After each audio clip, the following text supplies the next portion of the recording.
খবরটা শুনে তো প্রথমে তো বিশ্বাসই করতে পারছিলাম না যে আলপনা দি আর পৃথিবীতে নেই। Hello guys, welcome back to my channel. আশা করি তোমরা ভালো আছো আর আমরাও কিন্তু খুবই ভালো আছি। আজকে একদম অন্যরকম ভিডিও নিয়ে তোমাদের সামনে আবার এসেছি আমি। তো দেখো, তা সবার আগে আমি বলি, আমরা যারা ইউটিউবটাকে অনেক বেশি ভালোবাসি তারা সবাই, যাদের আমরা রেগুলার ব্লগ দেখি বা সব কিছুই, যারা আমরা সোশ্যাল মিডিয়ার সাথে যুক্ত, যখন দেখবে রেগুলার তুমি একজনের ভিডিও দেখবে তো তারা একটা ফ্যামিলি মেম্বারের মতো হয়ে যায়। ইউটিউবটাতে তুমি একজনের শুধু ব্লগ দেখো না, বিশেষ করে মেয়েরা দেখবে অনেকজনেরই ব্লগ দেখে থাকবে। তো সেই রকম আমিও অনেকজনেরই ব্লগ আমি দেখে থাকি। আর যাদের মধ্যে শুনে সত্যি খুব খারাপ লাগলো খবরটা শুনে, আলপনা রুবি ব্লগস, তো আমি হচ্ছে তাদের একটা চ্যানেল আছে, তো সেই চ্যানেলটার নামটাই আমি তোমাদেরকে বললাম যে আলপনা রুবি ব্লগস। তারা ভিডিও বানাতো আর আলপনাদের ভিডিও আমি খুবই ভালোবাসতাম। তাদেরকে দেখে আমি সত্যি অনেক গর্ববোধ করতাম যে এইরকম মেয়ে মানুষরা এতটা কষ্ট করার পরেও যে সোশ্যাল মিডিয়াতে যুক্ত হয়ে সব কিছু সামলাচ্ছে, সত্যি এটা আমাদের মেয়েদের জন্য খুবই গর্বিত। মানুষ অচেনা হলেও তাদের সাথে শুধু যে রক্ত সম্পর্ক থাকলেই যে একটা মায়াতে জড়িয়ে যাব সেটা কিন্তু নয়। তাদেরকে আমি চিনি না, জানি না, কিন্তু তাদের শুধুমাত্র আমি ব্লগ দেখতাম, এটুকুই যা। আর আজকে যখন শুনলাম যে আলপনা দি আর নেই, পৃথিবী ছেড়ে চলে গেছে, তো অনেক কষ্ট হয়েছে সত্যি করে। একদম পুরো মনে হচ্ছে নিজের আত্মীয় কেউ হয়তো মারা গেলে যেরকম একটা কষ্ট লাগে, ঠিক সেই রকমই কষ্ট লেগেছে। আর কিছুদিন আগে যেমন আরিয়ান রুম্পা, যে আমি ওদেরও ভিডিও দেখতাম, তো আরিয়ান দাও পৃথিবী ছেড়ে চলে গেছে। সত্যি এগুলো একদম ভাবতে পারছি না যে এত অল্প বয়সী মেয়ে ছেলে দুজনেই হচ্ছে মারা গেছে। তো আজকে আলপনাদির আমি প্রথমেতে দেখলাম খবরটা, দুপুরবেলায় আমি দেখলাম যে আলপনাদি আর নেই। তো আমি প্রথমে ভাবলাম যে হয়তো ফেক ওইটা, কিন্তু না, সত্যি করেই ওইটা মারা গেছে। ওর তো তোমরা জানোই গলব্লাডারে স্টোন হয়েছিল, তো চিকিৎসা সেও করেছে তার সাধ্যমতো, যেখানে ও ভালো হবার করবে। তো রক্তের অনেক সমস্যা দেখা দিয়েছিল প্রথমেতে, তারপরে অনেক রকম ওকে রক্ত হওয়ার জন্য শরীরে অনেক কিছু সে খেয়েছে, কিন্তু তার কপালে নেই যে বাঁচবে। কি বলবো তোমাদেরকে, আয়ু আর নেই এইরকম। তো সত্যি খুবই কষ্ট হচ্ছে, বিশেষ করে অবাক লাগছে তার মায়ের জন্য বেশি কষ্ট হচ্ছে।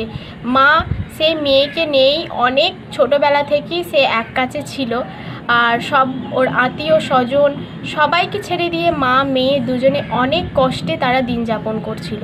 কিন্তু যখন আলপনাদির বিয়ে হয় তখন তার স্বামীও কিন্তু তাকে অনেক রকমভাবে সাপোর্ট করেছে, কখনো কোনো রকমভাবে ঝগড়া অশান্তি আমরা দেখিনি গো।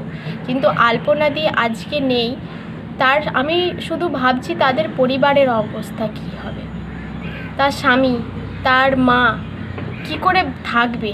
কিন্তু ভগবান সবাই কি সহ্য দেবে সেটা আমি বুঝতে পারছি।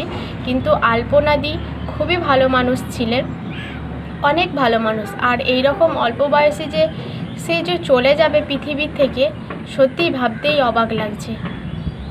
আলপনাদি তোমরা জানোই এতটা রোগে সে আক্রান্ত ছিল, কিন্তু তাও যেন কোথাও তার মধ্যে একটা বাঁচার স্বপ্ন ছিল, যেটা প্রত্যেকটা মানুষেরই থেকে থাকে। তো আমি বলবো যে অনেক ভিডিও যারা আপলোড করছে অনেক কিছু ফেক দেখাচ্ছে, কিন্তু না, আমি রেগুলার ওদের ভিডিও দেখতাম আর খুবই পছন্দ করতাম। তাই যেটুকু শুনেছি আমি সেটুকু হচ্ছে আলপনাদির মুখে বা ওর মা রুবির মুখেতেই আমি শুনেছি। তো মেয়েটা যখন একটু সুখ পেল তখনই ভগবান ওনাকে কেড়ে নিলেন। কখনো কখনো এমনটাও তো মনে হয় আবার যে ভগবান এত নিষ্ঠুর কেন, কিন্তু না, তার বিচার সবসময় ঠিক হয়।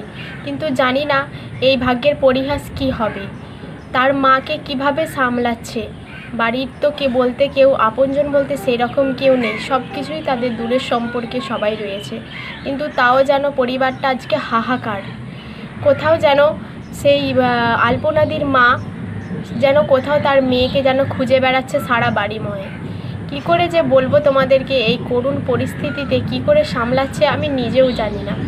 কিন্তু ভিডিওর মাধ্যমেই আমরা সব কিছু জানতে পারছি, এটুকুই যা। কিন্তু আমার অনেক দেখা করার ইচ্ছা ছিল আলপনাদির সাথে বা তার মায়ের সাথে। কখনো এমন মনে হয়েছিল যে যাব একবার, যে দেখা করে আসব। আমি ওদের ভিডিও অনেক আগে থেকে দেখতাম, তারপর রিভানাকে দেখাতাম। হ্যাঁ, ও তো বেশিরভাগ কমেডিয়ান ভিডিও করতো, কমেডি ভিডিও, তো সেইগুলো দেখে খুব আমরা আনন্দ পেতাম। আর ভাবিনি হঠাৎ করে এইরকম সবাইকে কাঁদিয়ে চলে যাবে আমাদের আলপনাদি। আর সত্যি খুবই কষ্ট লাগছে, এতটা কষ্ট লাগছে যে ভাষায় প্রকাশ করা যাবে না।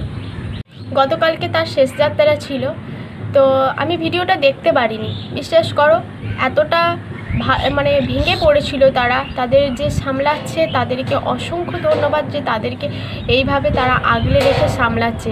তো হচ্ছে আলপনাদির মুখটা দেখায়নি, যে ভিডিওটা করেছিল তা অনেকটাই হচ্ছে দূর থেকে ভিডিওটা করেছিল, সেই ভিডিওটাই আমরা দেখেছি।